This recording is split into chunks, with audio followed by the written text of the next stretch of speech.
turned around then for 14 more races tonight. So between the paddock crew, the track crew, and of course all of our officials up top, it's a long day. So like I said, a well-oiled machine back here. Absolutely. Looking forward to it. And people walking tall around Indiana right now. I know after last weekend, how Mambo winning that limb, and then how about on to Norway last night, 49-3. So I think if we get the result we're all hoping for tonight, Hoosier Park might be a little unbearable to be around for those outsiders, but nonetheless, we might be looking stars this morning here that we're going to be talking about along those lines as on the Norway and also Mr. Mamba, and that's what's so exciting about this time of year. It certainly is, Jacob. As you said, this is the time of year. This is where dreams are made, and you kind of start to see those horses separate themselves. I know we talked to Trace Tetrick and Irv Miller. You know, it sometimes takes a qualifier or two to really kind of separate themselves that first time out, just a little bit of an educational experience, not an educational experience, a lot of it of an educational experience. And so you see these trainers talking to each other. You see Tyler George and Trace Tetrick talking there. They just sent out the full of Sandy Sue there that Tyler George had quite a bit of success. She was a Poppy Rob Hanover. And that first fire, though, Jacob, it was a filly from the Miller Barn, Stay Hungry. That was nice, getting the job done there for Team Loin.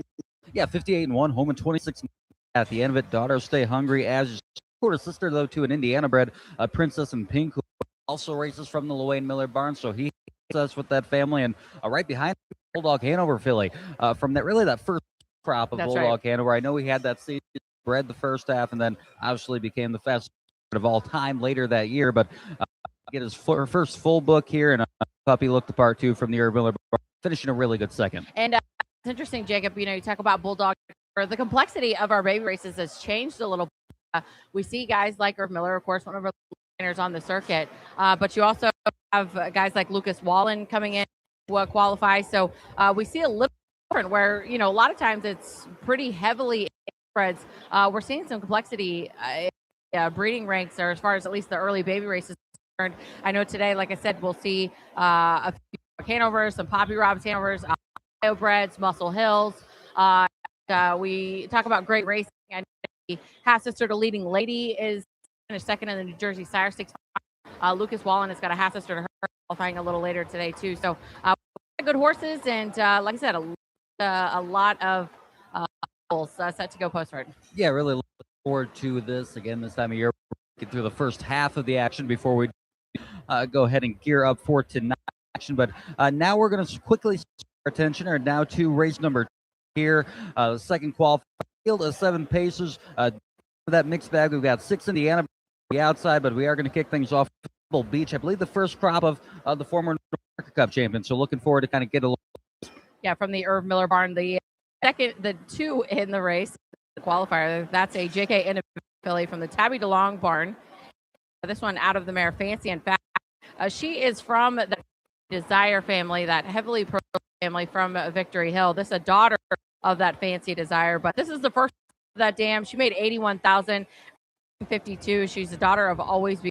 So again, she was a $37,000 purchase. She is the first full from Tabby DeLong Barn. And then number 3, got a look at last week, the Tree Legacy, of course, the second living, the 2018 Horse of the Year, Sharton, made $5 million, the fastest of all time, and now we've got a second full on the track. This one, a daughter of Captain Min.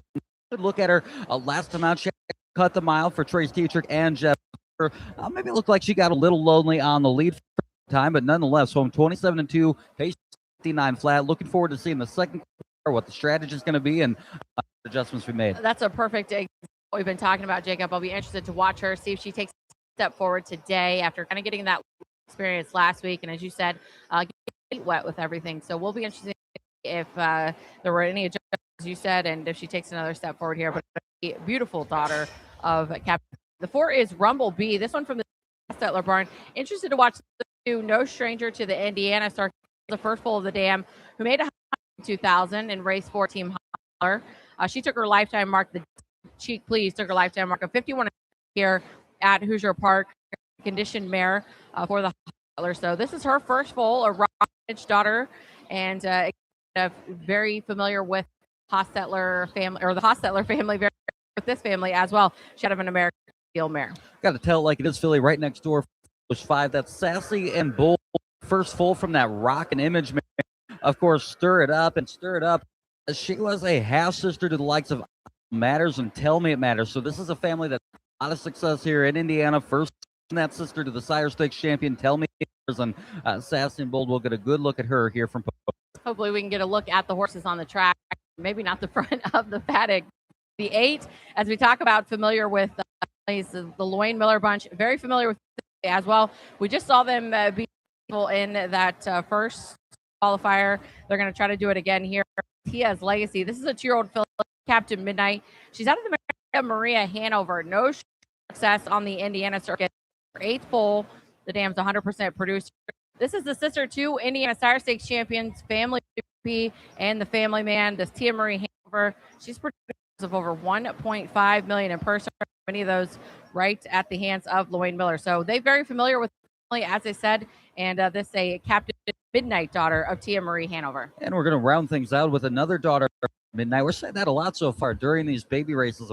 Captain Midnights, and maybe the first couple, maybe not quite what folks were hoping for, but again, we're seeing a lot of these 2-year-olds pop up.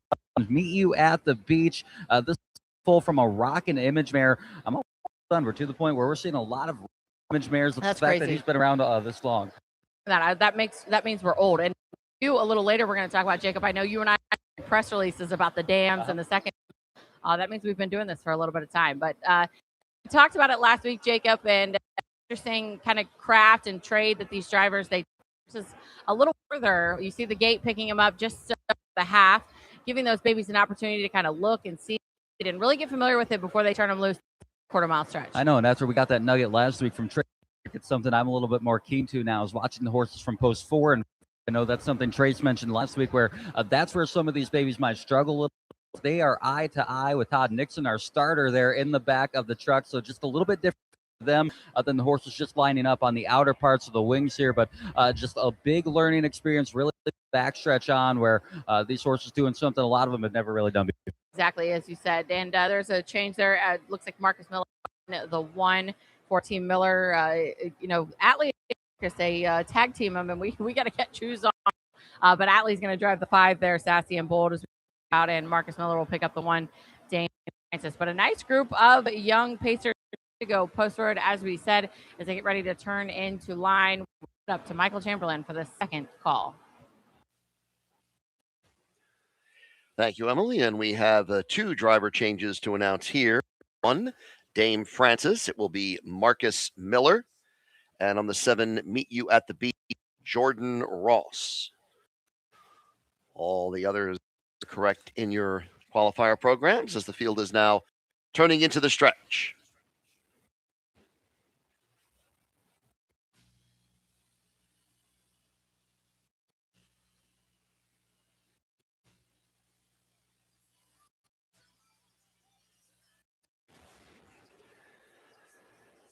And here they come.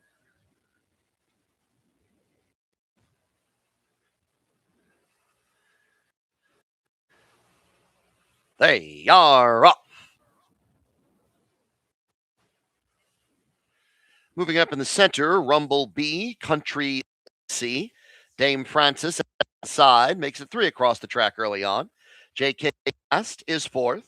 Then it's Tia's Legacy. 2 more to Sassy and the early trailer is Meet You at the Beach. As they go on to the turn to take over now, Rumble B, and Rumble B has it by 2. Next second, that's Country Legacy with that opening quarter 31-1. Following Country Legacy is Dame Francis, then JK's Fast. 2 lengths that to Tia's Legacy. Racing next, Sassy and Bold, and still 4 to Meet You at the Beach. Up the backstretch and approaching the half-mile mark. And the leader is still Rumble B. Rumble B by as they go by the half in a minute. And Rumble B the leader, followed by Country Legacy. Then it's Dame Francis with JK's Fast. And pulling up and out here is Meet You at the Beach. Meet You at the Beach has pulled out at the tail end of the field. Pace starting to pick up as they move around the turn. Still the leader is Rumble B in front as they come to 3/4.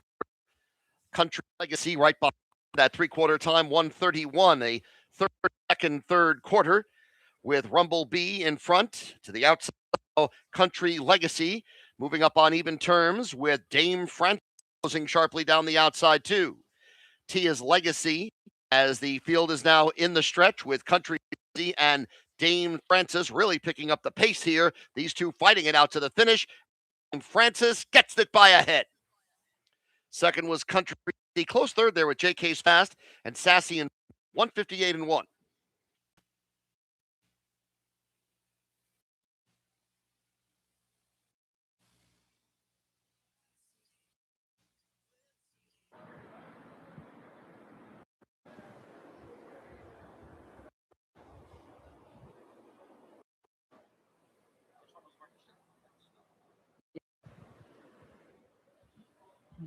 Was a 158 qualifier there for Princess, who's going to be able to reel in Country Legacy. Though I didn't think much improved here with the target. She got to wear the helmet today. She came to life there in the stretch. Second for her, they were both rolling in the lane. Both come home in 26 and change at the end of this. So a lot to like from both those fillies on the water. Agreed. All things said, Jacob. Country Legacy talked about, wanted to see how she'd take another start, and it looked like she did. And where some of those fillies looked like they were maybe a little hesitant, she looked confident here today. But it was Dame Francis. It's a nice filly by Pebble Beach, $82,000 yearling purchase for Miller. And when we talked to Trace, which get a few other folks on today, but he said that's exactly what you want to see. They kind of turn for home and just kind of become professional, and that's what I thought you saw there from that young filly. So I have to like what you saw there. I thought Rumble B looked like a professional out there, maybe not ready to go in 58 or right with those, but she stepped out of there from post 4 for Taylor. Looked like she knew what she was doing. Maybe just needs to start a few qualifiers under her belt to get race tight ready. Yeah, it could just be a different world for a moment for the one that have to cut the mile, especially in that first qual stretch. Gets really, really long when that's the hardest you've worked in your life to 3/4 of that point. So too much into that. I know we both talked about it. I was kind of like the 5 Sassy. She just looks like that classic tail like filly. Allie Bender got her wound up a little bit toward the end of it on the far outside, but that's a good qualifier from Sassy and Bold. I think she'll be a nice filly going forward. We talk about on the backside. We've got a trainer here that's giving us a little bit nuisance. Around much longer, he's going to get a microphone in his face and we're going to talk. Would it be breakfast at the Hop if we didn't have Eskin on at some point? So that's right. Yeah, we're going to have to manage that. We will. He's in a little later. We should probably get him before in case he gets frustrated a little later. The third race is going out onto the track. There's my good Stoney, and looking forward to watching what he's going to send to post here in just a little bit. And he's sending out the 2. I know we're going to talk about that. I'll let you start. I'll talk about my friend Stoney's horse who's sending out the 2 here in the third race. We do have more pacers on track. Are making their way out to the race. Kick things off with the 1 Miss Honor trainer driver James Yoder. This is a Michigan bred dog, Megatron. This is the second foal from a Ray mare that is a Ray's honor roll. She's already produced Eleanor's Night. This is one we've gotten a good look at here. He has a mark of 154. He's made $46,000 for the James Yoder barn, so they know this family. Of course, co-owned by Brett Boyd Racing. They still do a lot of good work up in Michigan. I know Brett did some good work on the mic last night. Out of I commented that I was going back and forth Hoosier and Meadowlands, and this is a random note, but my does not like the announcers. It to be can't listen to it very loud, but nevertheless, I saw it on Facebook. What a great call Brett Boyd gave. So I want to give him a shout out. As you said, they do work up in Michigan and at Meadowlands as well. We're talking about the 2, Jacob. That shows Pride. This is a 2 by JK Indimanera. We were talking earlier about how we feel a little bit because we've been watching the dams of these horses, and that's what we have. Flirty was an open mare. First started working here at Hoosier Park. She made $459,000, racing primarily right here at Hoosier Park. And this one, her 7 is a full sister to the likes of Fulton JK, who made $119,000. Fulton Finera, who made it $201,000. McFlirty, an ultra prolific. This another JK Indimanera for Team McCumber and J. Cypher. And speaking of mares we've watched, we've got another dam of the 3. That's Harrah.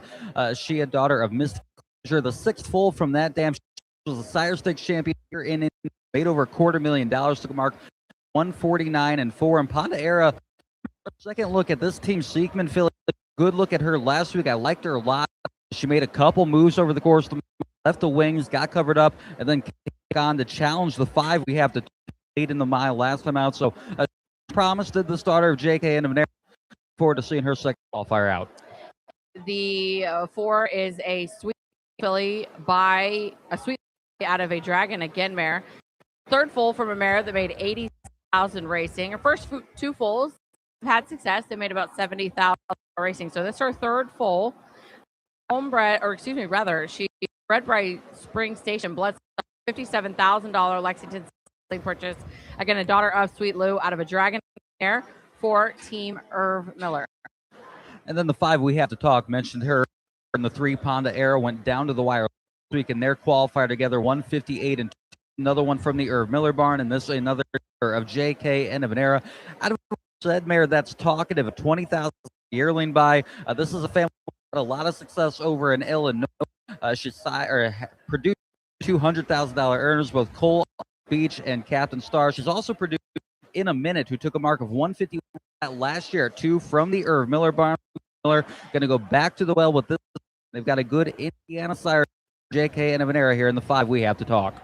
Got another JK in the Ike's JK. What I'm kind of interested to see, Jacob, this is a ton of JK and Avenera of Western Hanover mare Princess.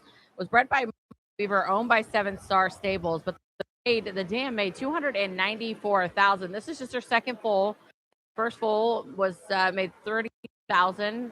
Rockin' Artsy race here at Harrah's Hoosier Park. So JK daughter or JK son or just trainer Justin White, John DeLong's in the bike. And just 7 go past us 2. That's each from the Tyler George. Say another son of Captain Midnight. Her 4th foal from a Rock and Roll Hanover man, a Rock Goddess. She's produced odds on Madison, who $1,000 took a mark of 51 as well. Buckeye Emery, who took a mark of 51, made $84,000, and I watched him go out front. Didn't look like a lot of Captain Midnight. A big, strong son of Captain Midnight here. You can definitely see the Rock and Roll Hanover in like a Captain Midnight, but here on the far outside. You said he's a big son of Captain Midnight. As you said, they're kind of a stockier breed or stockier look to him. But I do want to mention, looks like a true. I have to mention the group, the group that we've seen in the first few years. They've gone out there, they've behaved, they say to do now. Still got qualifying left to do, but from what we've seen, it's just amazing to me how much just kind of sink into the routine, know their job, and ultimate professionals, very, very in the game. Yeah, it's really. I know you talked with Tracy again last week about how the breed in Indiana changed a lot. I think they've gotten physically. I think they've gotten maybe some more wisdom as well, as we see just some real intelligent horses make their way to the race. Early on, it's come along from maybe the Dakota Spur days. I remember him riding Stallion, where those were just known to be white knobs every time they got down here to the track. But the breed just continues to get better in all dimensions here in the Hoosier State. And I did want to give a shout out. We talked about it last week. T-Trick. We talked about like you said, Spur, Mark Jonathan, and there was a Mark Jonathan first out of that Bright Miss Johnny, just 6,000 purchase. But wouldn't feel Indiana if we didn't see a touch of Mark Jonathan, something a hint from the past. I'm pretty sure when you bought a Mark Jonathan auction, I'm pretty sure you got a free set of spread because they just all hit a large halter. From the ones that they had an ultra large head. They just gotta have that look to them. But nevertheless, as you said, they were, and God love them, and they created the breed like we were talking about. I mean, you have to have those horses to get to horses like Odds on to Norway, Sir Mamba, and the likes. And I want to mention, I saw some on social media last night and talking about putting respect on Indiana State. This is not the first time we've had good horses. This is not the time we've had horses explode on the team. I mean, this goes back to Jiglet, Freaky PP, Colors, and they were never shy to go on to the circuit. They just had an opportunity to make a here. They did so, and when they went out, they did well there as well. Yeah, it's one of those things. People are kind of sliding the Indiana program. We've not really been paying attention to the sport for the last decade, as you said, kind of going back to Virgin when she won the Jug at 12.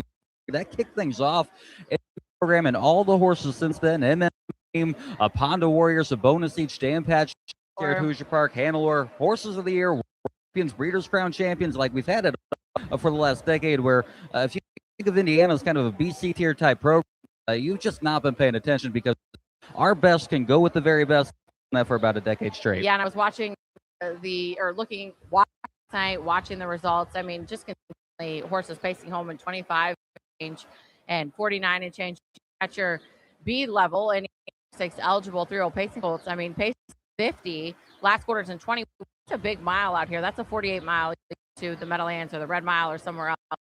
Those are big miles, and that's your full sire stakes, and every race is pacing in 50 and change. Yeah, a lot of people sleep on here because if you're going to win consistently at Hoosier Park, you've got to be fast at the gate and you've got to be fast at the end of the mile. You have to have speed at both ends of the mile. Now our horses leave Hoosier Park. That's anywhere they go, and that's why you see even our horses when they get sold out of this program, you'll see them a lot of damage out east on smaller tracks and things along because Hoosier Park gets a place to make a living just because of how it is and the style of where you've got to have a horse with a lot of speed. Talk about the young horses, Jacob. It's a great place to start a horse too because we've got that Indiana Fair.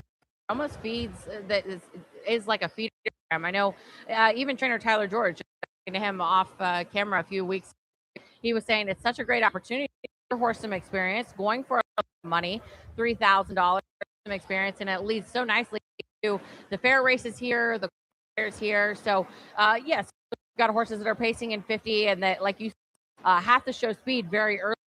We've got a nice feeder program at that Indiana Fair program. And we're going to do that feeder program at Hoosier Park.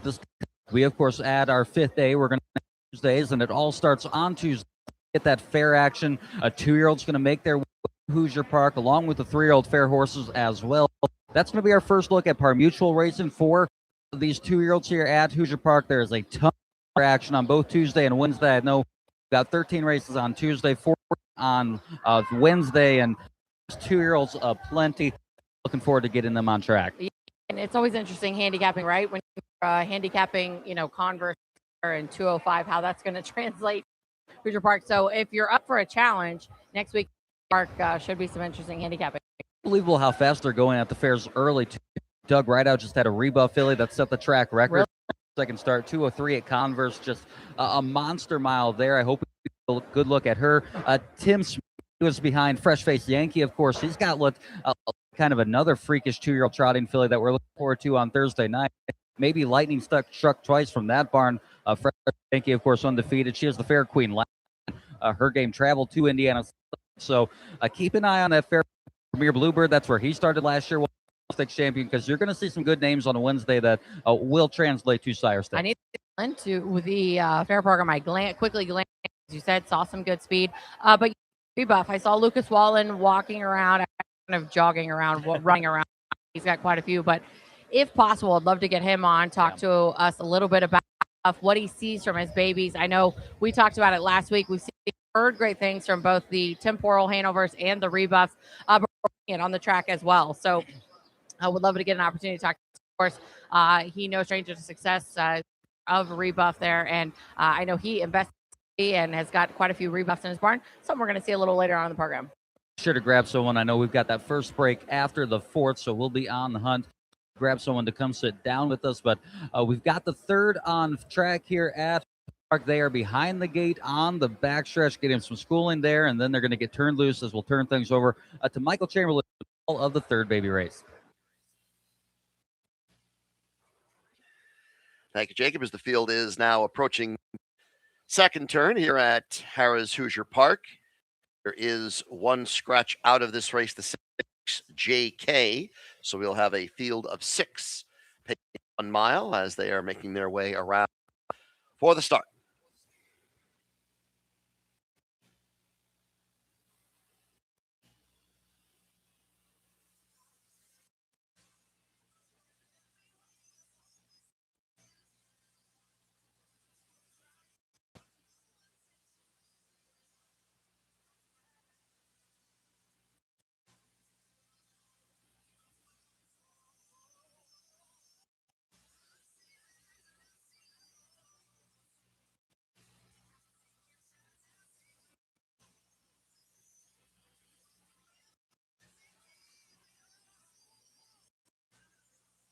And now turning into the stretch here for the 3rd qualifier of the morning.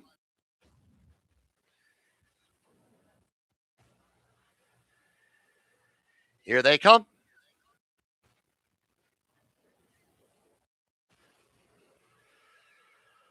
They are up.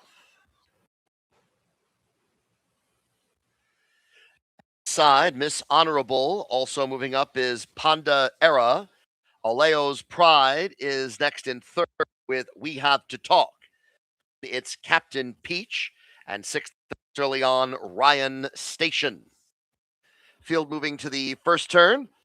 First position, that's Panda Era. Panda Era in front as they come to the third, going past there in 30 and 1. To the backstretch, Panda Era with Miss Honorable right behind in second. Oleo is next third. Behind that to We Have to Talk, then Captain Peach, and the trailer is Station. Midway up the backstretch, and it's Panda Era still there, just over 2 lengths. Next is Miss Leo's Pride in the third spot as they are now at the half-mile mark by there in 1 minute flat. On to the second. Oh, Panda Era continuing to take them along in here. And then it's Miss Honorable. Leo's Pride is racing third. After that, We Have to Talk. Fifth is in Peach. And the trailer, sixth and last, Ryan Station. So as they are approaching the top of the stretch, Panda Era widens the lead out for Leo's Pride, moving to the outside of Miss Honorable, 3/4, 30 and 1, a third quarter of 30 and 1. Leading the way, Panda Era has been there from the start. Now second, Leo's Pride, and then taking over is We Have to Talk. Final eighth of a mile, Panda Era in front, Leo's Pride now to the outside, trying to come on and leader, but Panda Era is holding on well, and Panda Era wins. Leo's Pride second with We Have Captain Peach, 157.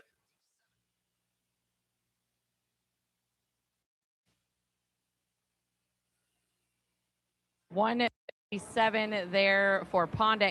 And again, Jacob, just what we talked about, a filly that we saw last week. Looked like she did everything that she was supposed to do, minded her manners, came back, put in a decisive effort, home in at 27 and change there for Joe Siegman. Yeah, just such an advantage to kind of have one trip around already under your belt. You can be more aggressive in the second qualifier, and Travis Siegman certainly was. Looked apart, home in 26 and 4. Really good debut effort though from the two. Leo's Pride, she was rolling late, had to make a move around the last turn. Probably got home in 20 change here for Ricky McCumber Jr. I know we've talked about it. He's been producing pretty much the same horse out there for a decade. She just always hits, and looks like they've got another one there, Stoney and T. McCumber. Yeah, as you said, got to give the consistency award to McFlurry. Stamp and repeat there. Nice effort. Looking forward to watching this young. And similar story for a few, as we talked about, Captain Peach, gelding by Captain Midnight from the Tyler George. First qualifier, first out for him. He did everything that he was supposed to do. Showed some light in the mile. Maybe wasn't up to go in 1:57, but as we said, showed some speed down the lane. Yeah, just an absolute tank. He kind of towered above the rest of that field. Watching him move around the last turn, and that's the thing too. It was such a sprint for home. Hard for any of these horses to make up ground. They were all paid hard. It's just they were all getting home so good. It's maybe not going to work there, but nonetheless, good last quarter. I didn't see anything that really gave me too much cause for concern. I think a good in race number 3. Yeah, we're going to switch to trotters in the fourth race, as we talked about, and we'll try to grab a few trainers as we've got a break after this fourth race. So a short break. We'll try to grab maybe Doug Rideout. He'd be another good one to talk. Getting ready to go out with the one here, Broadway Tempo. What we talked about, the Temporal Hanovers. Here's a son of Temporal Hanover. Yeah, this is forward to a $30,000 yearling by last fall. This is the first Broadway Hall mare that made $818,000, and she's a full sister to Pilgrim Raj, the Breeders' Crown champion from several years ago. This is a good family on Broadway Tempo. First crop Temporal Hanover, first full from a Broadway Hall mare. I love Broadway Hall mares, especially when they've got the family like she does, a full sister to Pilgrim's Taj, nearly $1 million. So a lot forward to here on the one Broadway Tempo. The two is the Bluebird Pinnacle, Tabby DeLong, another colt by Temporal Hanover. This one, stranger to Indiana success as well. You've got My Sweet Sheila, a Southwind Elion mare who's produced of over $500,000 winners in Indiana This one was a $16,000 year, which is one that I was interested to watch because he's got quite a bit of pedigree behind him. It's maybe a nice reach in there for Team DeLong, but a good-looking son of Temporal Hanover. This fourth qualifier really going to be a good battle. You've got a couple of Temporal Hanovers, you got three Hanovers, three rebuffs, and then from the Indiana horse Swan on the far outside, but the three buff. This is a colt from that crop of rebuff out of a Hanover mare. I love a Donato Hanover mare. This is the fourth from that mare, Donato Stardust. She was the 3/4 flags of Stars Above Owl. She made $300,000, as well as Oliver, who made $400,000. So yet to produce, but she comes from a good family. And Zach Miller Ford here, he also does the training on buff. The 4 is Dandy's Little. This is a rebuff out of a Donato Hanover mare. Third full from the dam, $13,000 yearling purchase. He was bred by Homestead Acres. Team Miller will this one again. Donato Hanover, interesting outcross here for this Indiana, as we said, and this is the first crop from rebuff. I believe, if I recall correctly, is this not a half brother to Dandy? Dandy's, yes, yep. yes. Yeah, Dandy, a winner in Indiana Sire Stakes earlier this 3 for 3 from the Irv Miller barn in the year. The 5 Igniter from the Lucas Wallen barn. This a son of Rebuff. Lucas, of course, trained Rebuff, the Kentucky champion from a few years ago, and then full from a Conway Hall mare, Grandma's Jam Pride, third mare. She was a half sister to Cassis, the Hamilton Limb winner that made nearly $600,000. So she's another one yet to really produce, but come family here in a Conway Hall mare. That was, I thought I recognized the dam's name. I looked her up as well, as you said, and she's pedigree deep in getting third dams there, as you said. The 6 is Judgment here. This is a Chiro Colt by Tim Hanover, owned by my good friend Jeff Fott. To him, he's got a couple of different yearlings. He's another one that was racing a few on the Indiana Fair. So he's got a Temporal Hanover here out of a Yankee mare. They went down to Lexington Select and grabbed this one from Kentuckiana Farms. $1,000 yearling purchase. This got some pedigree behind him, and a $30,000 yearling purchase. Team Junior Haynes. Then the 7-1 I'm really looking forward to this morning. That Shady Dasher, another one from the Lucas from that first crop of Rebuff. This is Chapter 7 mare, Lady Cromwell, and this makes this one a half brother to the likes of Sir Panu, that $1 million earner, 1 and 3. I believe the Yonkers Trot a few years ago. You see him on the Grand Circuit awful lot. So this one, half brother to a millionaire Shady Dasher from Post 7. The 8s from the Louis Quevedo. This is a 2-year-old Colt by a Swan out of the Archangel mare Cha Cha. A homebred for Joe Arden. Really interested to watch these Swans. He, of course, injured to success in the state of Indiana. Just had a beautiful way of going. Really looking forward to watching these. I was plagued with some poor health. I believe that since passed on, or was that 50? I can't remember. I believe it was 50. I think right. What a Swan stood his first couple of stops in Pennsylvania, if I remember correctly. I think this is actually Pennsylvania sired, but Tim back to Indiana this year with the unfortunate passing. $50 bill. But What a Swan was the track record holder, the first 50 trotter here at Hoosier Park, 1-3. I remember that mile kind of came the blue, but when he was right, he was good. He could carry that speed a long way. And I think that's something, Jacob, is, we talk a little bit is the complexity that we've seen on the trotting so long. We've seen Swan Pearls dominate, and you've seen a few trotters come in here and dabble, but we're really going to see those outcrosses, with a light Pearl Hanover. But just in this one, we've got Broadway Hall mares, Hanover mares, Archangel mares, 7 mares. I know we'll see a few Walner mares a little later as well. So a tip of the hat to Indiana breeders. They've really reached in and tried to get some complexity on the trotting side. And we talk about it all the time. Pedigree is sometimes is oftentimes so important, and the breeders have done a great job of kind of finishing the stock that we see throughout the program. Yeah, and kind of crosses that you're going to see right. a lot at the year sales. I know Swan for all, you see Muscle Hill mares all the time. Really go wrong with that combination. So you just a lot of Muscle Hill mares that continue to make their way to the, and I think the same for, like you said, Donato Hanover, Broadway Hall, just such great broodmare styling. See time and time again, and for whatever reason, they just seem to hit it with Swan for all, and I hope do the same for Rebuff and Temporal Hanover. two of the nicest stallions we've gotten in this. As far as what they did on the racetrack, long time here in Indiana. Buff again, a Triple Crown leg winner with the Kentucky Temporal Hanover. I believe from the same year as him, who was very good, made $800,000, and I wanted that Chapter 7 Walner blood for a long time in this program. And it's always good stallions that come to the state. The connections support them, much like Lucas Wallen supporting Rebuff. His owners have reached in and grabbed a few, like we talked about the 5 here, Ignite. Similar story from the Temporal Hanover.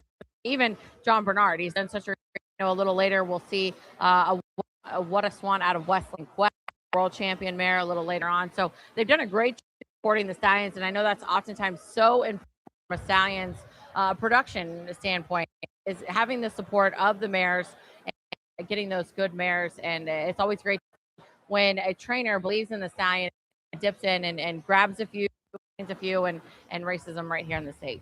That's the case with the Temporals too. I think Marcus picked up a few of those Temporal Hanovers. So I get to see some new names. It brings some to the Indiana program, some big names at that. And it's someone like Lucas Wallen. I know he was a rising winner in the Dan Patch Award winner, young trainer that just does such a good job with these trotters. And you love to have people like that getting involved in your program. And so as we said, we got a nice group of trotters, and all of these, Jacob, we've talked about the first. A few of them in there have had a start or two under their belts. Case in this evening's or this afternoon, this morning, whatever it is 15 this morning's 4th race. These are all first-time starters, maybe first time seeing the gates. But anytime you have a group of young trotters in the gate, it can be a little anxious moment. Like they're all behaving. Looks like they're all kind of filing there as good as they should, but all going to make their maiden here in today's 4th race. I was going to say, as quiet as this paddock has been, because I think a lot of folks back here holding their breath when they send a trotter to the gate for the first time. But like you said, so far so good as they move along the backstretch, and we'll send up to Michael Chamberlain. Thank you, Jacob. And we do have one driver change here. The Igniter, the driver will be the trainer, Lucas Wallen. Lucas is driving number 5 in the 4th qualifier. And as you mentioned, we'll have a break after this 4th qualifier morning program. So they're midway around the turn and the stretch shortly.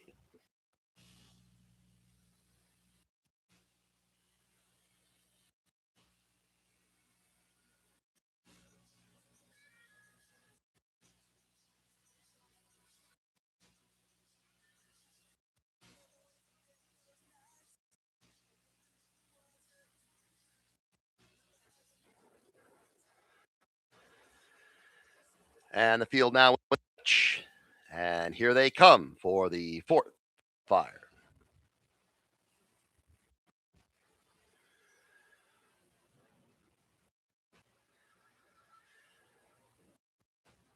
They are off. Taking the initiative from the outside is Champ, off stride, Buff and Tough.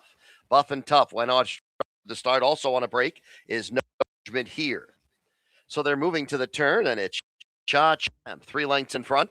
Second is Broadway Tempo, Bluebird Pinnacle, racing next in the 3rd spot. Settling in 4th, Shady Maple Fisher.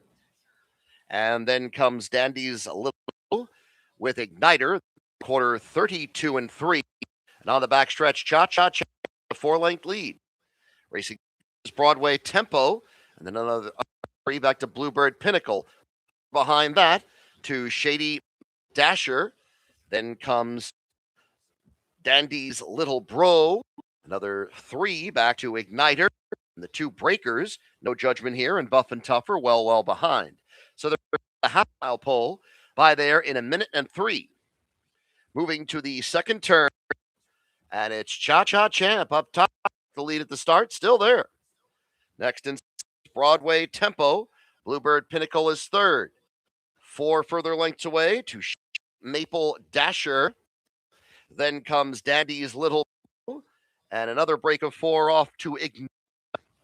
So they're now moving into the Cha Champ is still the leader, and 3 on the board in 1:33 and 3. 30 and 3 third quarter. Cha Champ, Broadway Tempo, right to the outside. And then it's Bluebird Pinnacle. Now Broadway Tempo. Broadway Tempo is moving nicely down the stretch and has taken the lead.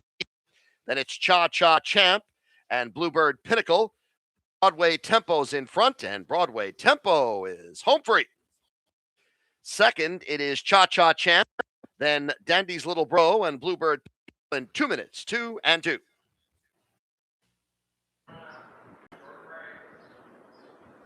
Tempo going to get the win here in 2 and 2, 28 and 4 on the clock was Field after he fouled that What a Swamp Shot Champ, who was flashy off the wings there from the far outside, but Broadway just got to stalk him all the way to the stretch, and Doug right out showing why he's one of the best guys in the state of Indiana year in, year out. Looks like he's got another good one here, and this one, nice way of going from that first crop of temporal. Yeah, like you said, looked like a ultimate professional and just the first out there. So first full of the mare, and looks like on to something, as you said, and this is for our good team right out. And Dr. Allen, no stranger to success. We were going to try Doug to come and talk to us, but one in the 5th race. So he probably still would, but Julia would probably be mad at him. He's got to get over there too. I did shout out to Dandy's Little Bro. Yeah. We talk about a horse that's looking professional, and that looked uber professional out there. Brought it home strongly, like all there, and just his first out for. Of course, that one related to D-Man Can. Indiana Cyrus, the winner at 2 and so this one a rebuff, but a nice group of young there. And we do have to break this morning. Emily and I take a few minutes to try to grab someone for a minute. Hopefully everyone doesn't scatter too quick from us, but we'll be back here in a moment, hopefully with an interview from a horseman back the backside here at Hoosier Park.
Just a few minutes of the qualifier here at Hoosier Park, and with a bit of a break, I was able to convince and track down a sitting by with trainer Zach Miller. Zach, first of all, I want to thank you for taking time. I know you said you got how many qualifiers? 5? We got 5 today total, so yeah. And we're doing breakfast with the babies. It's an exciting time of year, but I got to ask you, is it an exciting time of year or is it a nerve-wracking time? How do you feel about the early start of the 2-year-old season? Oh, this is an exciting time of year. This is what we work the whole year for, is to see what these babies are. Honestly, this isn't the end-all be-all. So I never know how the first qualifier is going to go. It at least gives us a glimpse into what we have. And beyond that, I mean, you know, I and like a lot of Indiana guys, this is a young state. I have a young horse stable, and so this is the fun time.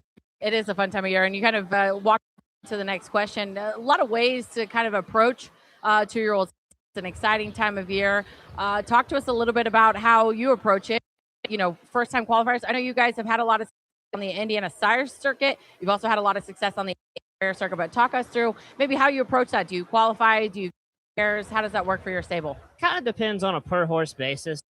Some of them that I think either maybe not quite as or if they're just very handy and get around a half very well, we'll start on the fair circuit just because so we train at Converse. That's the first two times, so we can race them out of the barn, get them some experience, get them qualified most of the time. Sometimes do it for money, but then you got like I have today, and some of them were bigger horses, didn't the half as well as I thought, or maybe had some higher aspirations for them. So we just thought we'd bring them down here today and see what happened. A little bit of success starting around the fairs, and I don't know, Fire Stakes final a little later on with a horse like Bluebird. So like I said, you're looking for, I know you said some at the fairs, you start here, but when you bring us to qualify first time, you know, what are you looking for? What adjustments maybe, or maybe not adjustments, and what kind of catches your eye from a horse and maybe their first or second qualifier? Well, we're hoping we don't have to make too many adjustments after the first qualifier. We try to bring him, train him a couple times beforehand, just because I do train on a half-mile track, coming track. You have to make adjustments sometimes. So we hope to have most of that figured out, but sometimes you got to make a few adjustments after the race. The big thing for me is especially here with our launch, I like to see him get halfway down the stretch when it starts to turn into work, and then for them to show grit and some flash. And that at least shows you that they have some want to, and hopefully you have a racehorse in the future. Yeah, so show some grit and some want to. You know, talk to us a little bit. You know, you have been in the States as long as I can remember, probably as long as I have, working under your dad and out on your own. But talk to us a little about what you've seen from the breed, obviously from a standpoint. I know I feel like the trotting game has leaps and bounds from maybe even just a few years ago, but what this breed has done and where we've been. Oh, it's a far cry from what it was, say, 10, 15 years ago. And it's not anything against those horses. It's progressed a long way. I mean, we've got some of the better, I think, trotting sires in the entire Midwest now. I mean, we have an ample selection of trot. And just the overall breed, you can even tell from breaking babies every year in the fall. It's a lot different now than it was 10, 15 years ago. I mean, I know you experience with the same thing. And it's just, they've just gotten a lot better, a lot smarter. They gate up a lot easier. And you can just tell the breed is progressing the state rapidly. Yeah, very much so. And, you know, we're talking about your success. You've had success with trotters and with pacers. But to you, you know, you're going down the hill. And is it a trotting colt to be your number one pick? Or you feel more of a pacing guy? Or just you're looking for that maybe right horse? Honestly, I don't have too much of a preference. In the past, I would have told you was probably more of a pacing guy just because that's what I'm more of. Right. But the last few years we've had trotters and we've been lucky and had a little success with them. And I'm starting to really enjoy them on. So we're pretty 50-50. I wouldn't say I have a favorite. Try to find one that looks like a nice animal. That's right. Find a winner. And we talk about first crop sires, and then I'll let you know you're a busy guy. But, you know, we've got first crop sires like Rebuff, Hanovers. What have you got in your stable right now, or maybe even racing a little today that you're looking forward to, or you feel like you know, it's got some talent behind him? One Rebuff colt. Actually, he just qualified a little bit ago, and sadly, he made a little mistake behind the gate. Just a baby thing. I think he's going to be fine, but he has showed talent so far, so I'm kind of excited for him. I don't have any temporals, so I can't really speak to them too terribly much. Do have a couple rocking images and a couple tells we like. General, imagine that. Yeah, it's a general staple for here. But we've obviously had some of those. But I've got a couple pacing colts in later today that I'm hoping are going to show something, but we won't know till we know. You guys got a nice angle to your game too. You got some homebreds. So not only you've got some horses that you go down, but you've kind of entered that breed as well, and you got some nice homebreds too. Yeah, a little bit. We dabble in it. I don't like to get too heavy because, as you know, when you have home to pick what you get, That's right. Just get what you. That's exactly right. So we have a couple of them. We've had 80 Shark mare. It's been a pretty good mare. So that's how I know I'm old. I remember when SS left racing and I was writing about her. Yeah. And now I'm watching her babies race. Yeah, so. now got several in, and then we actually just a couple other mares, Everett to JK, and a couple other of our good old race mares that we're hoping to breed and see what happens in the future. Very good. Skyway Brittany racing? She is not. She went to brood mare. I actually sold her back to her brood. Hey. He had always wanted her back, and truthfully, that mare real she shot does, to yeah. be bred to the right stuff. I dabble in the breeding, and she's a nice mare, and I wanted her to have a real shot to be, so I sold her back to the breeder. All right, well, good. I know, Zach, you're a busy guy. I want to thank you so much for taking the time, and of course, wish you the best day. Thank you. Appreciate it. Driver changes here. 5th qualifier today. 3, Sherman. The driver is Marcus Nicholson. Country Dion. The driver is Kyle Wilfon. What a Quest. The driver is Evan Lambright. 8 trotters now turning into the pitch.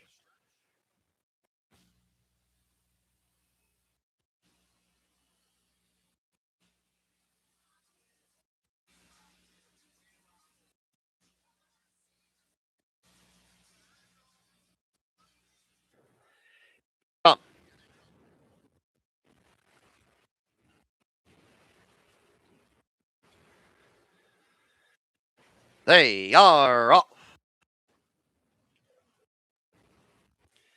In the center, Honda Solve to the outside, Just Temporal, and So Joyful moves into 3rd.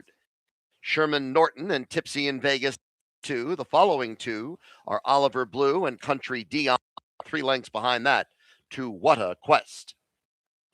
Field moving on to the first turn, and here Ponda Solve. Ponda Solve in front, come to the quarter, passing there, 32 and 4. Ponda Solve with the lead. Racing second is Just Temple. So Joyful third, and then 2.5 further to Vegas. Sherman, and with a 2-length break back, Oliver Blue. Country D, and still 7 more to What a Quest. Field is spread out, approaching the half mark. Leader is Ponda Solve. Ponda Solve has been from the start. Still has passed the half in 1:02.4. 30 seconds for the second quarter. Ponda Solve in front. Right there, second is Temporal. So Joyful races. After that comes Tipsy in Vegas. Sherman Norton is then followed by Oliver Blue, and 3 more to Country D. 8 further back to What a Quest. So they are moving turn. Ponda Solves there with Just Temporal as they now move in stretch with 3 quarters posted in 33 and 1.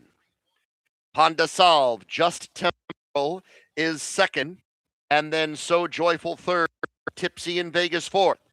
Ponda Solve the leader.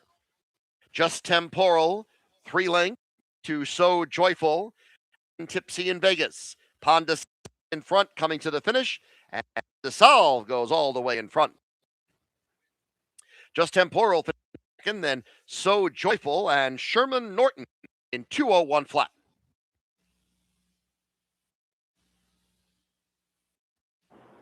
Ponda Solve down the road winner here in the 5th fire 201 flat home in 2004 and looks good doing it. Ron Burke Barnes on a swan crawl out of a resolved mare. Turns this one loose on the front end. Also really good effort there from Justin. Another one from that Doug Rideout Barnes. The second full from the 6th champion. Just one there for Team Rideout. Yeah, as you said, no success there with that Just Indiana Sire State champ. Good to see her still producing winners, of course, for Team Rideout. And Doug Rideout does a fantasy stable. This whole time I've been wondering which one is races I have on my fantasy table. I know it's one of the pearls. Can't remember which one, but I love just in pearl. Look, I want to go back to Solve though. This is the first full mare that made 159,000, and he bit the part of a professional out there at 201. Nice last quarter there. Really trotted home, kind of put his head down on work. So you like what there, and as you said, just in pearl, a nice second full. Another colt buff out of a Walner. First full out of a that made 36,000, trotted in 53. So he's got some pedigree behind him. Did a nice even in 201. Looked like he did everything fast of him. Again, that first crop of. Yeah, then for post 5, just worth noting in that fire from the Lucas Wallen barn, he had Oliver Blue. This was a $275,000 yearling this fall down at Lexington from that first of Ikari D. Good mare too, Barn Girl, $800,000. Money on her on the Hamiltonian Oaks one year. It was a really nice mare though. Produced the likes of Teresi, who made over $1,000. So good pedigree, and he looked like he was worth $250,000 just to go by us in the paddock. He did. He looked like a car. I told you he looked like a third grader for kindergartners. He's much bigger. Just a beautiful son of Ikari D, as you said, at $275,000. Yearling purchased bred by farms there in New York. So Fallen looks like he's got a nice colt there. Maybe another effort or two to get into gear, but a nice looking son. Looks alone. Looks like he got the job done. So a nice group. Had an opportunity to talk to Zach Miller. He's going to send in the 6th race. We talked about SS Lover. We're going to switch over to here as we fun with our of 2-year-old qualifiers. Like you said, going back to the page, I feel a little wrong that I'm the one talking about an American rock star. I know we did odds and this one from the Ernie Gap barn, 4th full from that $1 million mare that I know you know well, American Girl.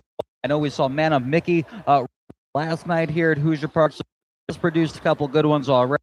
American Rockstar. What can you tell us? Jacob and I, you'll have to excuse us, those tuning, because we are nerds. We love the babies, and going out right by us, and we often distracted trying to look at these things as they're going out. So spot, you'll have to forgive us. We have a look of a good racehorse, and that's what we have in this 6th race. You're talking about Rockstar. I will talk, as you said, this 4th or 5th full from American Girl. She's due a nice one. Man at Mickey, he's got some issues here and there. He was a very immature son of Always Be Mickey. He grows up and becomes a. He's got his work cut out for him. I should say my dad's got his work cut out for him to iron that one out. But he's speed, and when he puts it all together, I think he's a nice racehorse. But American they bred to Captain Treacherous. They got a nice out of Captain Treacherous, Always Be Mickey, and decided to come back to Indiana. And back to Indiana, why not breed to the best? They went to Rockin' Image. This is a nice colt. He's trained down all season. And for the connection, had American Girl as well. He's one of those that's cantankerous, so he's probably going to need a two to really get down into and remind him what he's doing. But he's a beautiful son, Rockin' Image, and you probably hear in a little bit. He hasn't been sent out, but he's still a stud. I'll probably hear from him. Another one, you talk about Indiana Sire Stakes winners, Indiana Stakes champs, and success of Indiana. Of course, you got to talk about the 2. This is a 2-year-old colt by J.K. out of that mare. Good. We talked about a few minutes last week, Jacob, that maybe belonged in the Indiana Hall. I think Do Me Good could be one of those from that Ingle operation out of Michigan. But her 13th full, ultra prolific mare. Of course, this is to the likes of Rockin' Good, Shady Caroline, Good Rock, Keys Raider 2. Demonstrated success with this family. They've had Shady Caroline and the likes. So this one, a J.K. Indiana colt for Team Burke, owned by Burke, bought a services, and our friend Mike Wall. He was a $5,000 yearling purchase. He's just going to sit behind this young son, Indiana. Yeah, Shady Caroline, one of my favorite mares to watch race.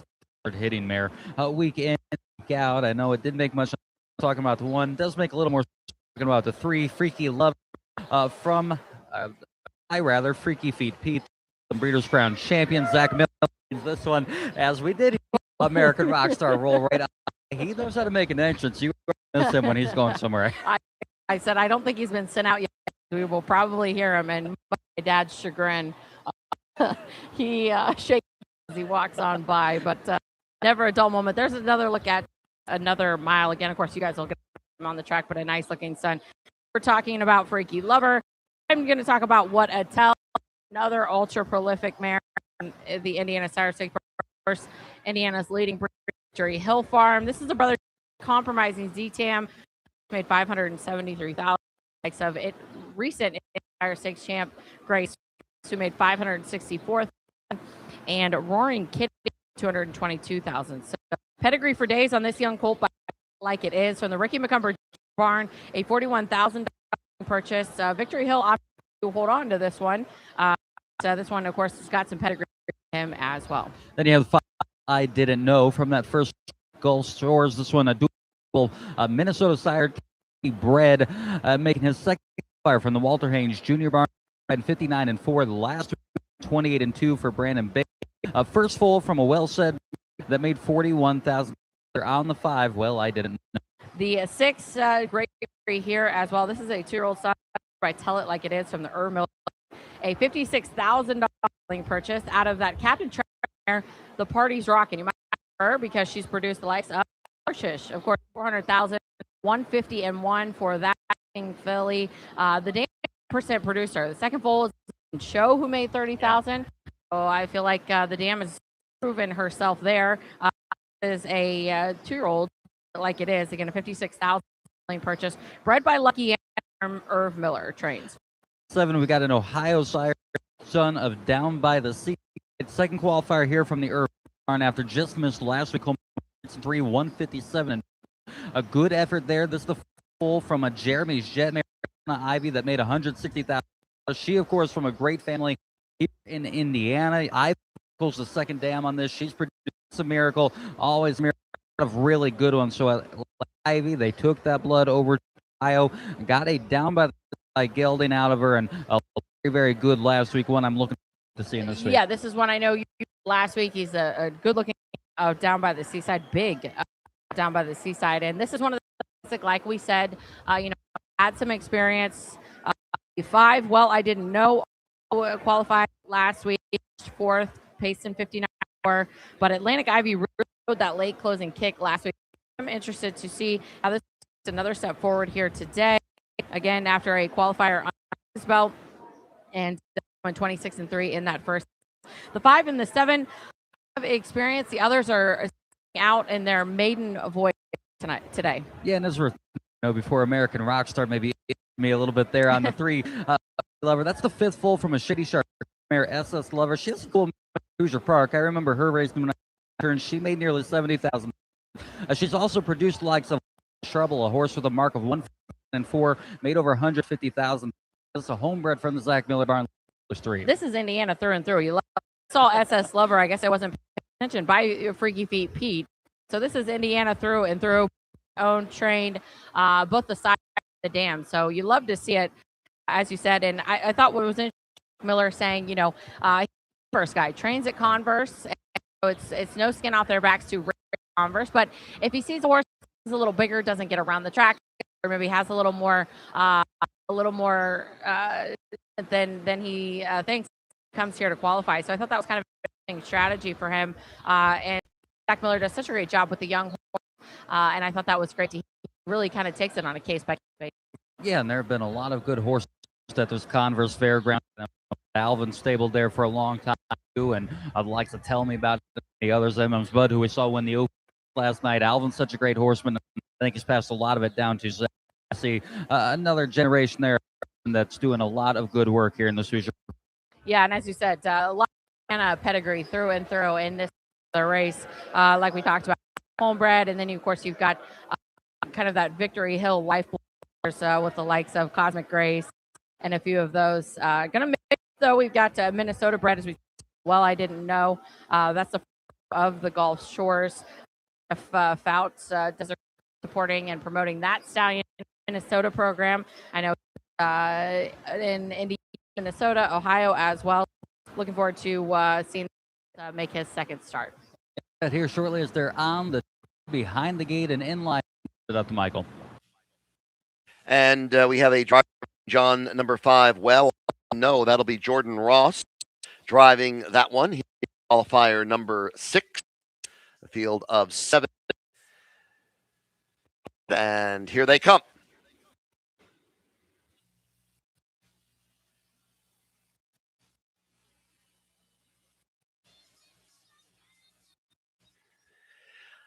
You're off. Well, I didn't know. It's right up to take the early lead. Moving on the side, Atlantic Ivy. Then Tad Bit Fast, taking from American Rockstar. After that, it's another mile again. Key Lover. What a is seventh and last. Field moving on to the turn. And moving with the lead is Well, I Didn't Know. Well, I Didn't Know in front as to the quarter, passing there in 3. Atlantic Ivy is racing second, and then third, Tad Bit Fast. American Rock is fourth, and about 7 left the leader. 3 further to another mile again. Freaky Lover. What a Tell. Continuing up the backstretch, I Didn't Know is in front, just over a length to Atlantic Ivy, who is sitting. Then it's Tad Bit third as they hit the half in 1 minute and 2 fifths. They're moving to the Well, I Didn't Know is the leader. Atlantic Ivy, then Tad Bit Fast. American Rockstar is fourth. 4 lengths behind that comes another again with Freaky and What a Tell. Picking up on the front end, that 4 moving away from the back 3 as they approach the top of the stretch. Well, I Didn't Know continue to lead. Atlantic Ivy and Rockstar now tips to the outside. 3/4 time, 129. It's Well, I Didn't Know. Atlantic Ivy, American Rockstar out in the middle of the track and drifting a bit. Then Tad Bit Fast. Well, I Didn't Know. Atlantic Ivy and Atlantic Ivy taking the lead. American Star way to the outside here. It's Atlantic Ivy in front coming to the finish, and Atlantic Ivy's going away, winning here about lengths. Tad Bit second, American Rockstar, and then Well, I Didn't Know in 1:06.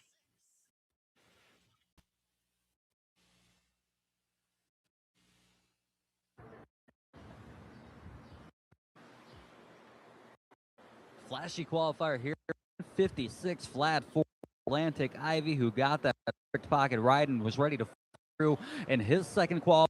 That good effort last week from Miller Barn. I know all that here in the paddock, though, on the side there with American Rockstar. Had a steam around the last turn, drifted out, but you got to like the speed in the lane. Yeah, he was determined. I don't know, maybe determined to stop at the and see his owner Stanley stop at the winner's circle. Cantankerous little guy, but likes his job and put it all together. That's a classic case of what we've been talking about, Jacob. Ivy, qualifier belt, knew what he was out to do. American Rockstar maybe out there first time, needs a starter too to kind of put it all together. A nice effort there, 156. Showed some nice late closing abilities. Have to be excited about that. Our friends in there watching there by JK and Venera do me a nice solid effort, Team Burke. Yeah, and in between them, you had the 6 Tad Bit Fast. Good first effort from him as well in the Irv Miller Barn. From that good producing there, this and he looked apart, had some good between the two, and that was just qualifier. So I think a ton of upside on Tad Bit Fast. You know, and Jacob, that's what I love about these baby races.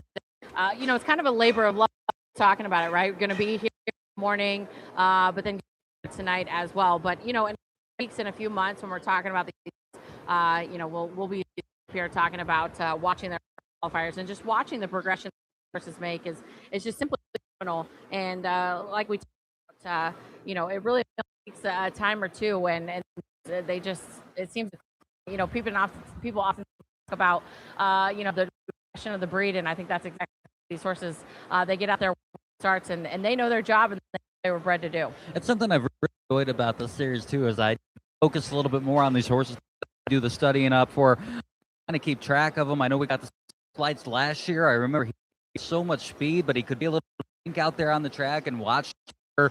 Obviously a good runner-up Indiana Sire Stakes last night.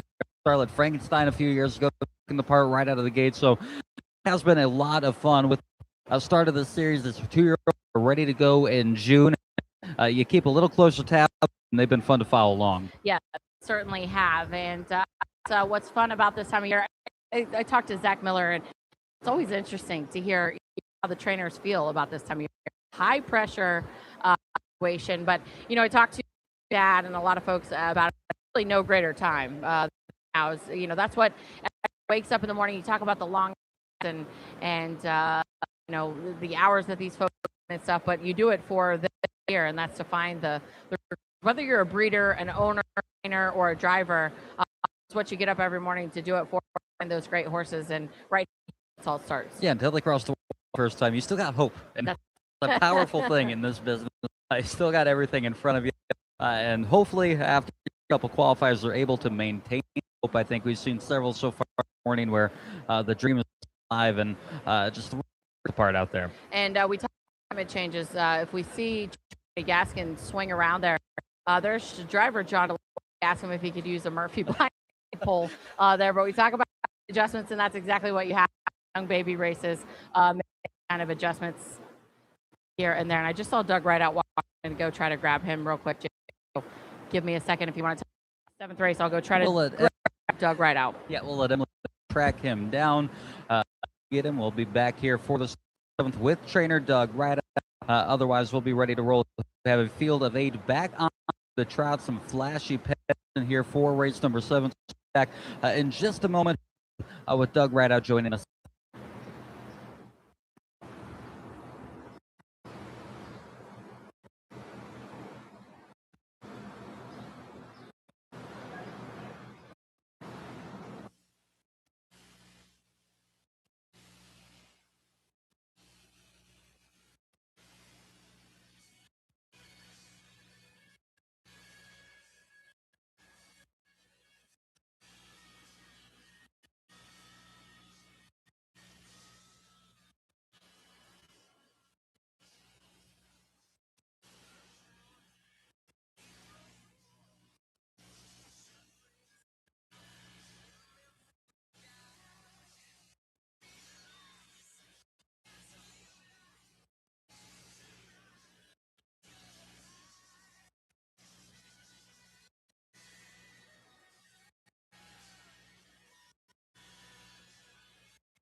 Getting ready for the 7th qualifier here at Harrah's Hoosier Park. Rejoined for breakfast with the babies, and said just a little while it wouldn't be breakfast with the babies if we trainer Ernie Gaskin, also known as Dad on Breakfast with the Babies. First of all, we just watched American Rockstar, and we're talking Breakfast with the Babies, talking to trainers. Obviously, you have to like what you saw. Maybe going to need to make a few equipment adjustments. Well, that's always the case. These little baby races are for. It's the first time I've had Joe with them. Trace, your top drivers are going to have fine tune these things a little bit. And so, yeah, this is the discovery phase. Heart season, as you sometimes like to call it. Oh, it's fess season for sure. And that one has to fess up. Looks like he can go. We'll work rest out. It's when they're a nice horse and that really hurts. Yeah, that's great season. And talk to us a little bit about that. We've asked you this before, but for those folks that are learning for the first time, joining us for the first time, what you're looking for as a trainer. I know you mentioned it a little, but what you're looking for qualifier, second time qualifier, and what you're really paying attention to. Well, the first time we're just here hoping that nothing bad happens. No mistakes, and do your job and do it right. We don't care how fast you go. We don't care really about a lot of things. Just do it and do it right and get through it. And it's the first time obviously the first time behind the star, first time stuff. And so if you get through the first one and they're okay and you think you got something, and you move on, you change equipment a little bit, you're fine tuning, maybe take cables up, change your bridle, change shoes, blah blah blah blah, to get it. So that's what this baby race is really all. How much of a difference do you see? I know you train these things week in and week out. You get them to a point and you've got a pretty nice horse. How much of a difference do you see when you actually get them in a car in a field of horses? It's got to be quite a big difference from just training with another two to getting into an actual race. Yeah, a lot of times when they're with a field of horses in behind the car, the light goes, and that's what you're looking for. They've trained, they're competitive, and probably done well for you this training, but they've got to go out there and perform. I'm happy if they go out there and do what they're supposed to the first time. You look for progression as you go, obviously. I know we'll let you kind of easy this week because I know you got to. We don't want to leave Amanda back there by herself. Just a few more questions to get ready for the 7th race. Talk to us a little bit about the breed. Obviously, no one has seen probably Indiana breds than you, and just kind of the progression. Jacob and I were talking about it. Have done such a great job of reaching in some great mares. But from your standpoint, talk to us from what you and how you've seen the breed of Indiana. Well, you were talking earlier about training. I trained, when you 2-year-olds 8 or 10 years ago in 2.5, 2.6, you something. Now I that pacing colt last week or so, 59, and people said, "Oh my gosh!" And I'm thinking, "Oh, I trained Annihilator in 59. I had the second coming of Jesus, but 30 years later, you train one in 59. You're not sure if you're good enough." So, yeah, the breeders have up. They're the ones that really deserve it in this whole picture, and because the guys like that are only as good as the halt I grab hold of. In other words, if they're just ordinary horses through all my 6 months of training and stuff, they're just going to be ordinary. And so the breeders that put the money out, buy the good and bring those babies in here really has everything to do with our progression and our success we've had in the last 20 years. It's fantastic. God bless the breeders. Yeah, and the program supports those horses so well racing at the fairs, but there's quite a few early series in the Sire Stakes program is so short. Indiana program as well. Indiana program in the country. There's absolutely no doubt about it. And I think the ROI, return on investment, is probably better than anywhere in the country. And then the number of yearlings that we sell, chances of getting hold of one, and the whole process here in Indiana, I think, is as good as any program in the country. Program in the country, as you said, and we'll let you go because you've got the next race. Want to thank you for taking the, and of course, wish you the best luck in the race. Next world champion right here. Thank you.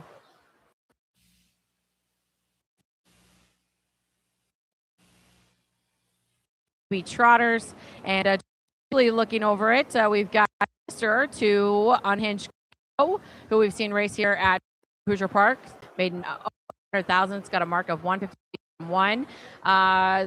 She was Unhinged Cadeau was a full of the dam. So Southwind Chrome filly from similar here. So looking forward to watching her.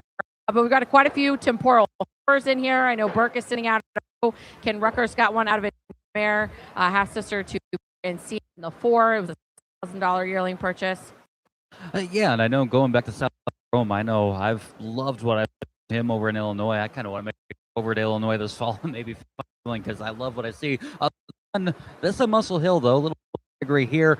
This one, a from a dam that's a half sister Ariana G that made $4 million, as well as all time who made just shy of $1 million. A $200,000 yearling here side. That's Whitney, a daughter of Muscle.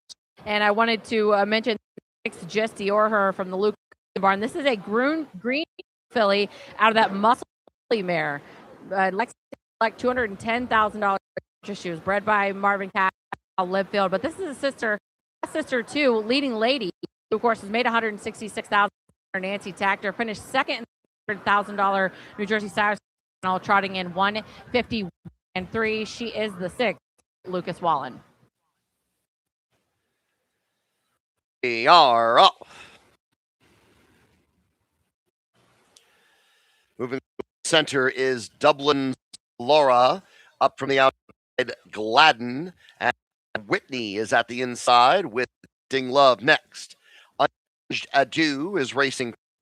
Smoke Break 6th, Just Dior Her, Swan Ray Lynn.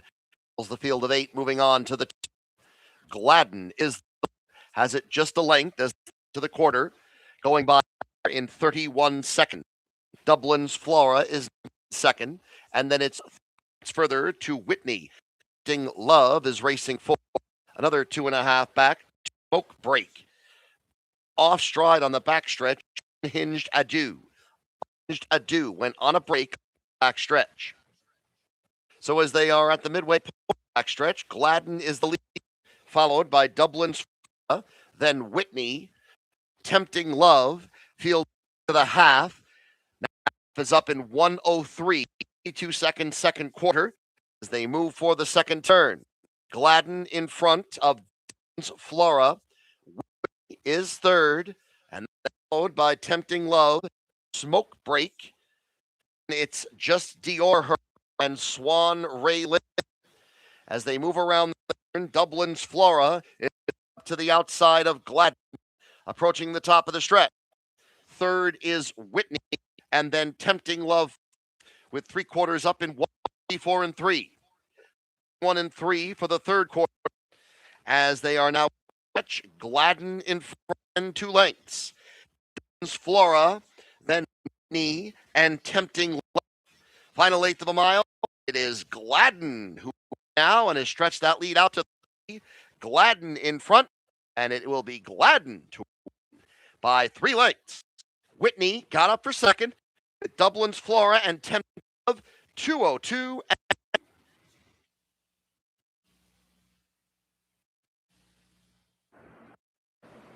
Really nice thing here from the far outside by Gladden, who's going to pick up the services of Adler in bike, daughter of Hanover. Flashy off the. Wondered if maybe she fell asleep a little backstretch, but what I love is as soon as Trace Teacher in the pocket with Dublin's Flora on the turn, Gladden took right hold and then just took off from there. 27-4, ultra impressive. Yeah, and co-owned our good friend Dwayne Miller held on to this young filly. Certainly looks the part. Out of a mass mare, I know we've some of those muscle mass mares have quite a bit of success here in the state of Indiana. So look at watching that filly as as you, I thought Dublin's Flora looked like professional out there from Dublin Valley Farm, out of raised mare for Team Burke. And it's always interesting, Jacob. We talk about these horses, how they look out there. Burke trains on track. Stiller trains on track. So just another day at the office for some of the other ones chipping in. This is from the Lucas Wallen barn, maybe coming to the big for the first time off the farm. That's certainly something to take into consideration there. As I talk about Burke's horses, professionals, they should look like professionals every day, race and trained and jog as well. So a nice group of young trotters there. Again, as we talk about from that first crop, Temporal Hanover. Yeah, and Whitney up with a lot of good trot there in the track as well for Lucas Wallen. So she's nicely there. And like you said, it's such an advantage for the horses that are on the grounds here. They can go some more speed. I know it's something we ran into with ours. We just train at a little farm track, and you bring them down here to the park for the first time. Absolutely, number one, just to get them around here in one piece. If they're even with the pack or not, you just want to get them off the farm, see what happens. Then it may be a fourth qualifier, rather you get a better look at them. I'm actually quite surprised. We talked to the drivers, and it seemed to be as equally as exciting. Like if I was a driver, I would be nervous. I want to know how many times the horse is here, how many times it's been behind the gate. I guess that's why those guys are the true. And that's something I'd be curious to find out too. Get another driver here. What questions they ask them when they go talk to a driver for the first time? I know some. Atlee's obviously sat behind a lot of Miller horses. Marcus probably has two. You're sitting behind a horse for the first time. Do you think they do rock, scissors for who drives who? Or I've always been very curious to find. I'm going to find that out. We're going to find out, or maybe Irv. I mean, he is the boss. I shouldn't say. Probably lays the law down, and they just fall in line. But would be kind of, they did rock paper scissors, so who gets? But you're exactly right. A lot of questions to be asked. Line up behind these guys for the. And a lot of questions answered. So in the baby racing session here at Hoosier, we're going to roll on 8th before we roll into our season. And I think we're going to bid everyone adieu. We've got a busy night to look forward to. Fox Sports tonight, going back and forth with that North America Cup coverage. A lot of fun with Odds on Mr. Mamba. We got a watch party going on tonight. We're going to try to watch Odds on Mr. Mamba and time it. Everybody in the grandstand can cheer on Mr. Mamba. Yeah, we're going to be showing that live on our simulcast to make sure everyone here at home can get a good look on Mr. Mamba. The post is already scheduled out with that Fox coverage, so we know what's in around that North America. Really looking forward to seeing. It's going to be a heck of a battle. I talked about it, I think the good thing about that elimination, you had all three monsters together. I think with the way the elimination played out, lost absolutely nothing. That was one of those horses just blew the other. Yeah. Looked like we knew who going into the final. I think still, if you were in the Bojo camp, you're feeling good going into tonight. If Mr. Mamba camp, you're feeling good tonight. And as hyped as the North America Cup in a long time. Agree. I was thinking about that a little earlier in the week. It always had Woodbine does a job. I want to give a shout out to their team. They do a great job with their promotions and publicity. And I was trying. I guess the racing cool. It's the Glamour Boy division. It's the dance of the dance. But the positioning, we're all this season and we're not spaced out. But there's just always something around this race. And like I said, combination of the job that does the Glamour Boys division. Of course, you've got rooting interest. You've had some Indiana breds, and you've got a horse like Odds on Mr. Mamba. Has serious shot. It certainly makes it exciting. Yeah, looking forward to not the only under Indiana border Miracle Maven's up there too in the Armbro flight. I know she won his versatility before she's got the 11 hole tonight, so that's not to overcome. But the horses all over the map here this weekend. We saw on the last night and just doing big things. Going to be keeping an eye on that. Much an eye here on the 8th, making their way out to track here. Looks like we've got a group ready to make their way out. Yeah, we have a group of young trotters about horses making their first time starts, all except for the 7 making first time start from the Irv Miller barn. She had this gelding had an out, made a costly break, but going to go here. Atlee Bender going to team this team earlier, but we'll kick it off with a. We let my dad go because he's going to send out this. Way, Philly. Yeah, Miss Kelly's John DeLong going to be in the back of help is on the way. First full that made $130,000, took a mark of 155 and 4. Maybe $1,000 bargain buy for you down last fall. What can you tell us about this one going into this morning? I told you earlier it was break this one, and it is the fastest she got spooked and took off on the trot, the fastest I have ever been behind in my life. I was scared out of my mind. That's what you get when you break babies. Nonetheless, a very nice filly. She likes to do it, but not sure how deep she is. We'll see that as she goes against a nice group here. She was on the way. The 2 is a filly, a homebred of Rebuff out of an A.B. Garland mare. We talk about the program. Wouldn't feel like an Indian program without a touch of C. Garland here and there. This one from the Dan Shetler barn, owned, driven, and by Dan Shetler. But this is the Hassett Breckenridge, the horse that they had that made some thousand, took a mark of 1.3. The mare who trotted in 155, 71,000 as well. this homebred daughter of 4-team Shetler, making her first, has got some pedigree behind her. The 3 is Put It On Dad, like the name here, daughter of out of a Muscle Hill mare, Kentuckiana Farms. First foal from that mare, spend the money. The second dam on this one over Olo. She made over $360,000, so $100,000, $140,000 yearling by fall down at Lexington on from post 3. Yeah, and she's a owner filly, as you said, bred by Kentucky Farms, and she looks the part out on because they were walking out past a very nice, very beautiful daughter of Walmart. 4 is Judy's Legacy, a Swan for All filly out of a Frank mare. And, of course, Starlet seen, I believe, out of a Southwind as well. So we've seen success on the Indiana program with those Southwind Frank mares. But this is Swan for All filly. She was a $15 yearling purchase for the Essig, that owner combination of Russ Beeman and Weaver, bred by Richard Fry.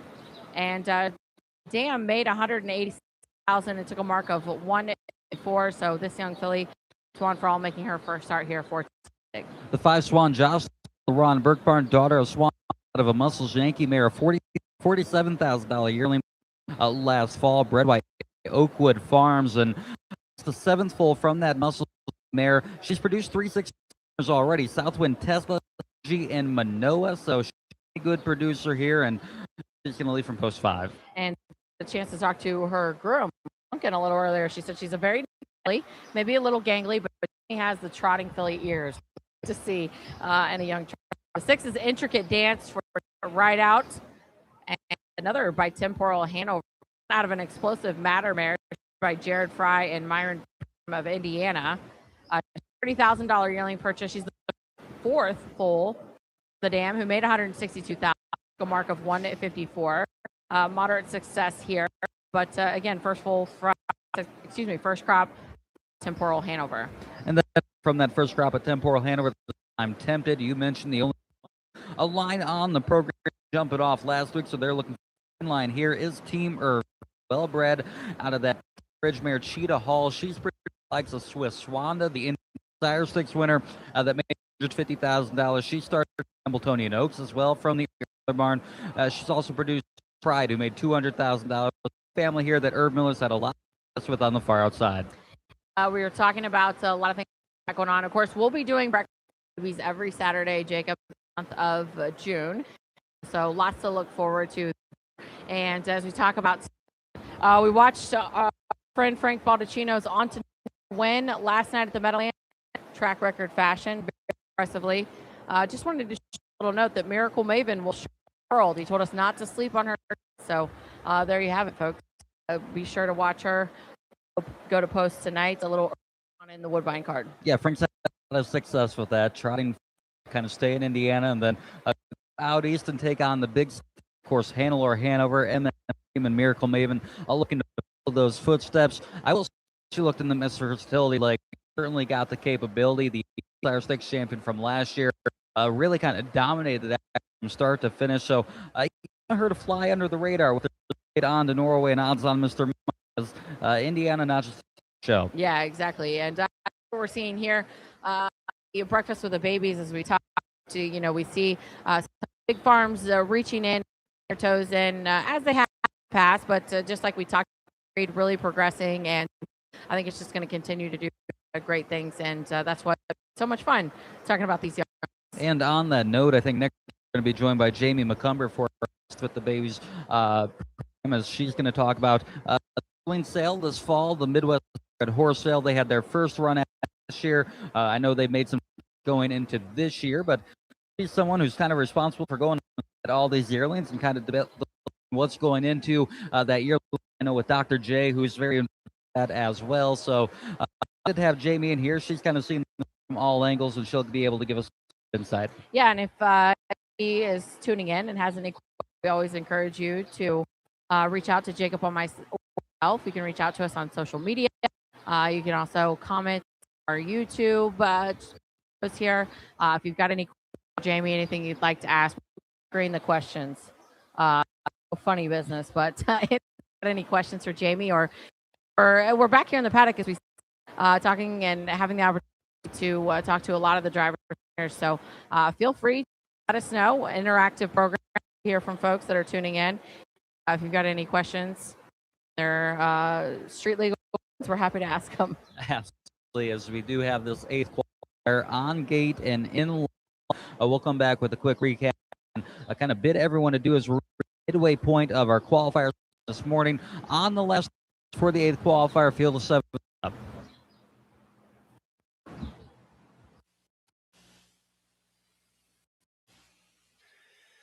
Eighth qualifier of the morning is now approaching the top stretch, and we do have a driver change. Judy's Legacy, the driver Marcus Miller.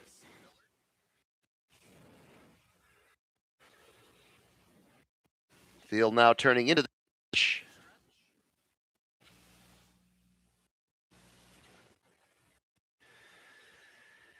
They come.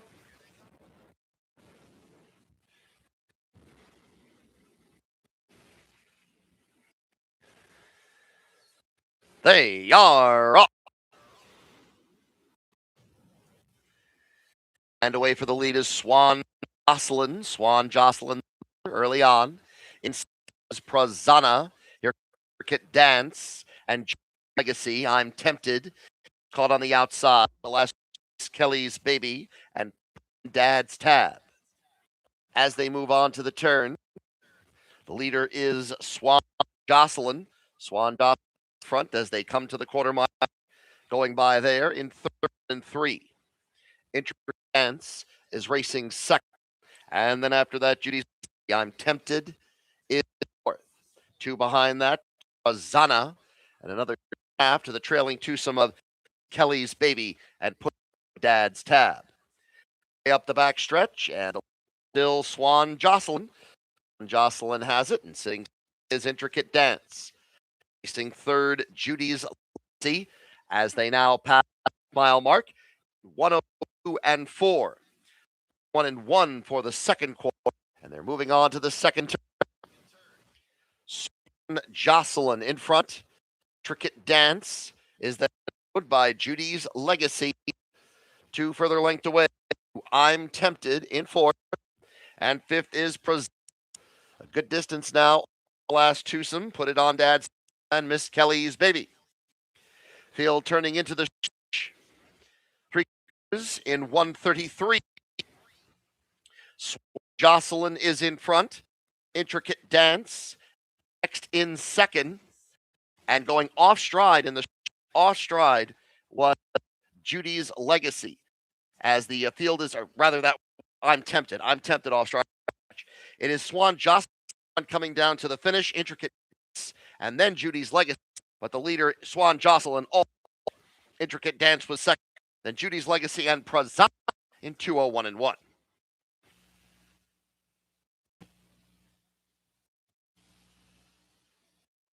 Here in the morning from the Burke Barn, 201 and 1, and 28 and 1 at the end. Talk about those Swan Farrells. None of it aerodynamic with those big old ears they there, but a Swan Jocelyn, a classic Swan for all filly out, makes it look easy on the track cover ground. Yeah, and out of a Yankee mare, which trotting filly ears, trotting filly definitely out there, and she looked like a professional there for Team Burke. $47,000 just bred by Oakwood Farm, but a nice effort there. A few of those Put It On Tab showed a little bit of speed there. Got caught in the, like she was unhurried out of the gate. Showed a little bit of late in the mile, but Jocelyn, who looked like a much Intricate Dance from the Doug Barn, made good showing of herself for Team Rideout. 2-hole there, and made an effort to track down Swan Jocelyn, but just start. Yeah, that Doug Rideout Barn to play, so it's been a morning here for breakfast. The hop again right now. They've got their break, as we do have 16 qualifiers, more baby races, and then the older take the center stage after that. But again, we're looking for a big Saturday night here at Hoosier Park. We've got 14 on tap, 5:30 first post. Sire Sticks, big matchup. And some more Blue and Whoop. They're going for the first time, going for $95,000, and then Sticks for the 3-year-old Pace fillies. Sports coverage from 8 to 11 should be a lot of fun. Yeah, should be nice. If you don't have plans for you to come out to Hoosier Park and great racing, if you're tuning in, as Jacob said, you can live simulcast. You can also tune sports. Plenty of to watch, and of course, plenty of ways to get involved. Lots of great racing finish. And also remind you, next week we're going to add some more great racing to 5 days a week on Tuesday. Don't sound so. I mean, I'd race a week if we could, Emily, but nonetheless, we start racing this coming Tuesday. Action here at Hoosier Park, 2-year track under the lights for the first time. We've got 3 days of that action, Tuesday through Thursday. Action starting to pick. We get into the meat of our season, 5 week through the end of September. We'll see you then. But again, 5:30 for tonight, halfway through qualifiers. Appreciate you tuning in for breakfast. Peace.